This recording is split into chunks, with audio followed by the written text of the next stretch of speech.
રાધનપુર શહેરમાં દિન પ્રતિદિન રખડતા ઢોરનો ત્રાસ વધ્યો. ઢોરની સમસ્યાથી મુક્ત કરાવવામાં નગરપાલિકા નિષ્ફળ. શહેરના મુખ્ય બજારોમાં રખડતા ઢોરની સમસ્યાથી શહેરીજનો, વેપારીઓ અને વાહન ચાલકો ત્રસ્ત. પાટણ જિલ્લાના રાધનપુર શહેરમાં રખડતા ઢોરનો ત્રાસ દિન પ્રતિદિન વધી રહ્યો છે. તેમ છતાં રખડતા ઢોરને પકડવા અને માલિકો સામે કાર્યવાહી કરવા બાબતે તંત્ર આંખ આડા કાન કરતું જોવા મળી રહ્યું છે. શહેરમાં રખડતા ઢોરનો ઠેર ઠેર અડીંગો જામે છે, પણ રખડતા ઢોરને પકડવાની કામગીરી માત્ર દેખાવ પૂરતી કરાઈ રહી છે. રાધનપુર ભાભર 3 રસ્તા ચોકડી પર રખડતા ઢોર આખલા અને ગૌવંશ રસ્તા વચ્ચે અડીંગો જમાવીને બેસી જાય છે. છેલ્લા 2 વર્ષથી પરિસ્થિતિ હોવા છતાં પણ પાલિકા દ્વારા નક્કર પગલાં લેવામાં આવી રહ્યા નથી. પાલિકા દ્વારા રખડતા ઢોર પકડવાની કામગીરી ગોકળ ગતિએ કરાઈ રહી છે.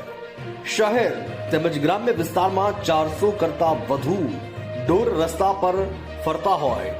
પસાર થતા વાહન ચાલકો, રાહદારીઓ, વૃદ્ધો, નાના બાળકો માટે જીવનું જોખમ ઊભું થઈ રહ્યું છે.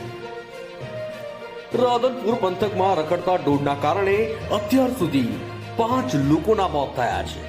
રાધનપુર શહેરમાં અત્યાર સુધી પંથકમાં 5 જેટલા નિર્દોષ લોકોએ જીવ ગુમાવવાનો વારો આવ્યો છે અને 6 જેટલા લોકોને રખડતા ઢોરના કારણે નાની મોટી ઈજાઓ પહોંચી છે. ત્યારે રખડતા ઢોરને પાંજરે પૂરવા અને તેના માલિકો સામે કાર્યવાહી કરવામાં આવે તેવી શહેરીજનો અને લોક માંગ ઉઠવા પામી છે. પાટણથી અમારા પ્રતિનિધિનો રિપોર્ટ.